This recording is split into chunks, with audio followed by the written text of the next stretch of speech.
Good morning बच्चों, कैसे हैं आप। मुझे आशा है कि आप सभी कुशल मंगल होंगे। आज हम कक्षा 7 में हिंदी पढ़ेंगे। तो आज हम कक्षा 7 में पार्ट 6 पढ़ेंगे। पार्ट का नाम है रक्त और हमारा शरीर। रक्त और हमारा शरीर यानी रक्त के बारे में इस पार्ट में बताया गया है। दिव्या अनिल की छोटी बहन है। यूँ तो वह शुरू से ही कमज़ोर है, लेकिन इधर कुछ दिनों से उसे हर समय थकान महसूस होती रहती है। मन किसी काम में नहीं लगता। भूख भी पहले से कम हो गई है। अस्पताल में उसे डॉक्टर ने देखा तो कहा, लगता है दिव्या के शरीर में रक्त की कमी हो गई है, जांच कराकर देखते हैं। यह कहकर उन्होंने दिव्या को रक्त की जांच के लिए पास के एक कमरे में भेज दिया। वहाँ अनिल को अपनी ही जान पहचान की डॉक्टर दीदी दिखाई दी। डॉक्टर दीदी ने कहा, कहो अनिल कैसे आना हुआ। अनिल ने बताया कि डॉक्टर ने दिव्या को खून की जांच के लिए आपके पास भेजा है। इतना सुनते ही डॉक्टर दीदी ने दिव्या की उंगली से रक्त की कुछ बूंदें एक छोटी सी शीशी में डाल दी और स्लाइड पर लगा दी। फिर अनिल से बोली, अनिल तुम कल अस्पताल से रिपोर्ट ले जाना। अगले दिन अस्पताल पहुंचकर अनिल ने डॉक्टर दीदी के कमरे के दरवाजे पर दस्तक दी।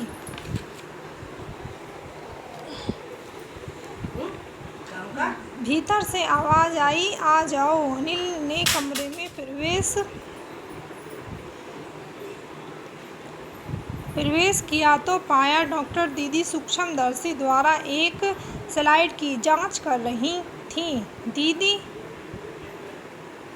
दीदी के इशारे से वह पास रखी एक कुर्सी पर बैठ गया। स्लाइड की जांच पूरी होने पर डॉक्टर दीदी ने साबुन से हाथ धोए और तौलिए से पोंछती हुई बोली, देखो ये रही स्लाइड। बोली, अनिल दिव्या को एनीमिया है, चिंता की बात नहीं, कुछ दिन दवा लेगी तो ठीक हो जाएगी। अनिल के मन में जिज्ञासा हुई। वह बोला, दीदी एक सवाल पूछूं। हाँ हाँ क्यों नहीं, डॉक्टर दीदी ने कहा। एनीमिया से आपका क्या मतलब है दीदी। यानी अनिल ने पूछा, एनीमिया से आपका क्या मतलब है दीदी। उसने पूछा, यह जानने के लिए तुम्हें रक्त के बारे में जानना होगा, डॉक्टर दीदी ने कहा। फिर बोली, अनिल देखने में रक्त लाल द्रव के समान दिखता है, किंतु इसे सूक्ष्मदर्शी द्वारा देखें तो यह भानुमति के पिटारे से कम नहीं। मोटे तौर पर इसके दो भाग होते हैं। एक भाग वह जो तरल है, जिसे हम प्लाज्मा कहते हैं, और दूसरा वह जिसमें छोटे बड़े कई तरह के कण होते हैं, कुछ लाल, कुछ सफ़ेद और कुछ ऐसे जिनका कोई रंग नहीं, जिन्हें बीजाणु प्लेटलेट कण कहते हैं। ये कण प्लाज्मा में तैरते रहते हैं। इतना कहकर डॉक्टर दीदी ने सूक्ष्मदर्शी के नीचे एक स्लाइड लगाई, उसे फोकस किया और बोली, देखो अनिल, सूक्ष्मदर्शी द्वारा जो कण तुम्हें दिखाई दे रहे हैं, ये हैं लाल रक्त कण।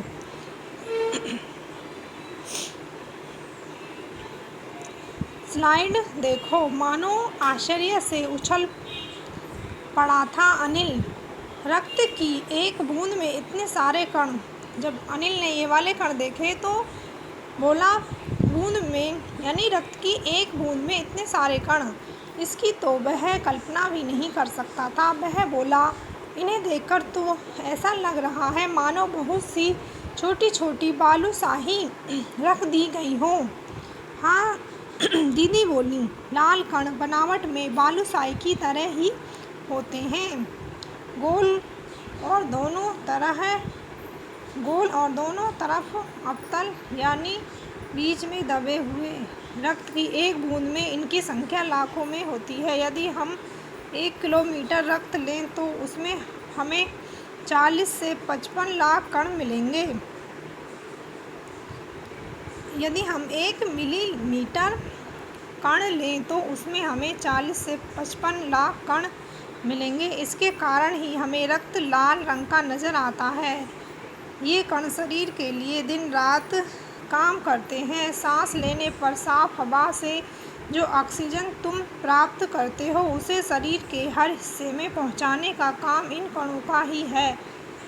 इनका जीवन काल लगभग 4 महीने होता है। 4 महीने के होते होते ये नष्ट हो जाते हैं, लेकिन एक साथ नहीं, धीरे धीरे, कुछ आज कुछ कल, कुछ उससे अगले दिन। तब तो कुछ ही महीनों में ये खत्म हो जाते होंगे, अनिल ने कहा। यह सुनकर डॉक्टर दीदी मुस्कुरा उठी। बोली, नहीं, ऐसा नहीं होता। शरीर में हर समय नए कण बनते रहते हैं जो नष्ट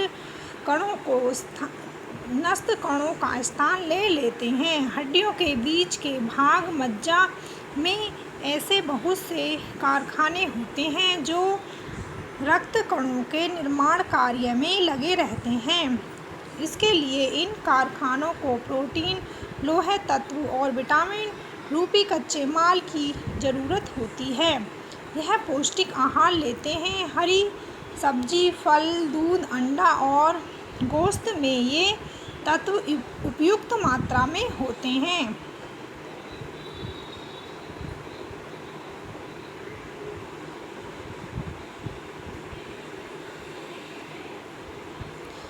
यदि कोई व्यक्ति उचित आहार ग्रहण नहीं करता तो इन कारखानों को आवश्यकता अनुसार कच्चा माल नहीं मिल पाता। नतीजा यह होता है कि रक्त कण बन नहीं पाते, रक्त में इनकी कमी हो जाती है। लाल कणों की इसी कमी को एनीमिया कहते हैं। तो क्या संतुलित आहार लेने मात्र से हम एनीमिया से बचे रह सकते हैं? अनिल ने सवाल किया। दीदी बोली, हाँ, यह कहना काफ़ी हद तक सही होगा। यूँ तो एनीमिया बहुत से कारणों से हो सकता है, किंतु हमारे देश में इसका सबसे बड़ा कारण पौष्टिक आहार की कमी है। इसके अलावा इस रोग का एक और बड़ा कारण है पेट में कीड़ों का हो जाना। ये कीड़े प्राय दूषित जल और खाद्य पदार्थों द्वारा हमारे शरीर में प्रवेश करते हैं। अतः इनसे बचने के लिए यह आवश्यक है कि हम पूरी सफाई से बनाए गए खाद्य पदार्थ ही ग्रहण करें। भोजन करने से पूर्व अच्छी तरह से हाथ धो लें और साफ पानी ही पिएं। और हाँ अनिल, एक किस्म के कीड़े भी हैं जिनके अंडे जमीन की ऊपरी सतह में पाए जाते हैं। इन अंडों से उत्पन्न हुए लार्वे त्वचा के रास्ते शरीर में प्रवेश कर आंतों में अपना घर बना लेते हैं। इनसे बचने का सहज उपाय है कि शौच के लिए हम शौचालय का ही प्रयोग करें और इधर उधर नंगे पैर न घूमें। दीदी, यह तो बहुत ही महत्वपूर्ण बात बताई आपने, अनिल बोला। यह पल भर सोच में डूबा रहा। अनिल बोला, वह पल भर में सोच में डूबा रहा, फिर बोला, आपने बताया था कि रक्त में सफ़ेद कण और विषाणु प्लेटलेट कण भी होते हैं। शरीर में उनका क्या काम है?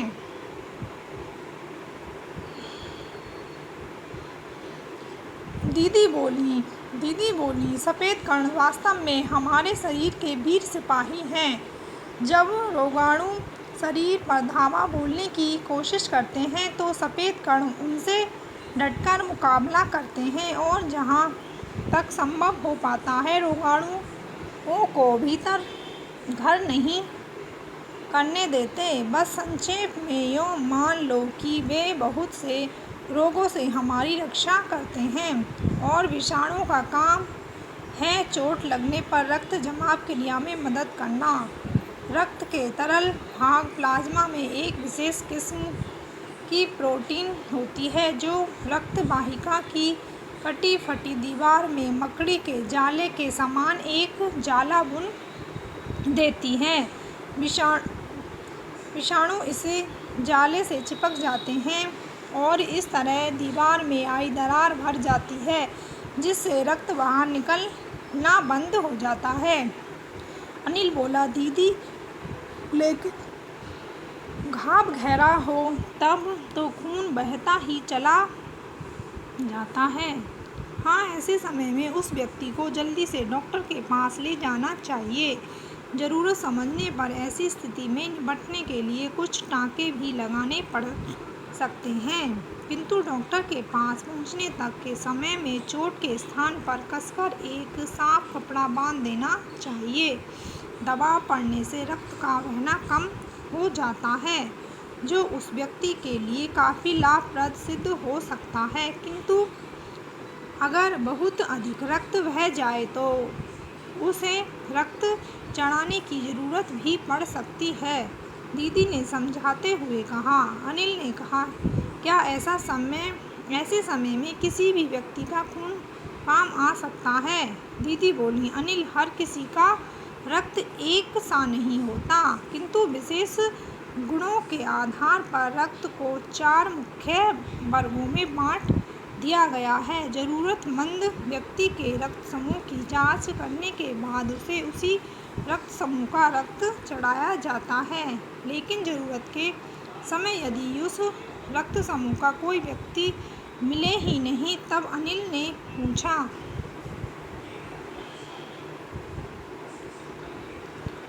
ऐसी आपात स्थिति के लिए ही ब्लड बैंक बनाए गए हैं। प्राय हर बड़े अस्पताल में इस तरह के बैंक होते हैं, जहां सभी प्रकार के रक्त समूह का रक्त तैयार रखा जाता है, किंतु इन ब्लड बैंक में रक्त का भंडार सुरक्षित रहे, इसके लिए यह आवश्यक है कि हम समय समय पर रक्तदान करते रहें।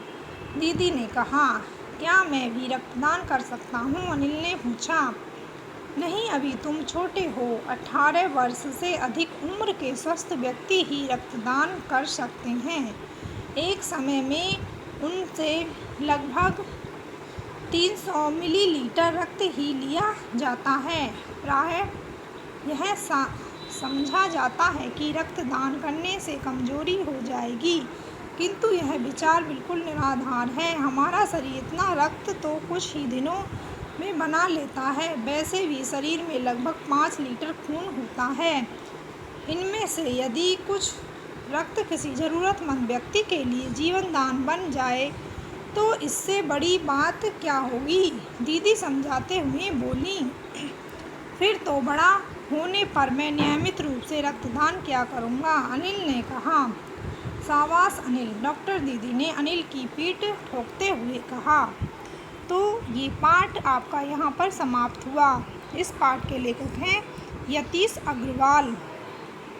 तो मुझे आशा है कि ये पाठ आप सभी बच्चों को समझ में आया होगा। धन्यवाद।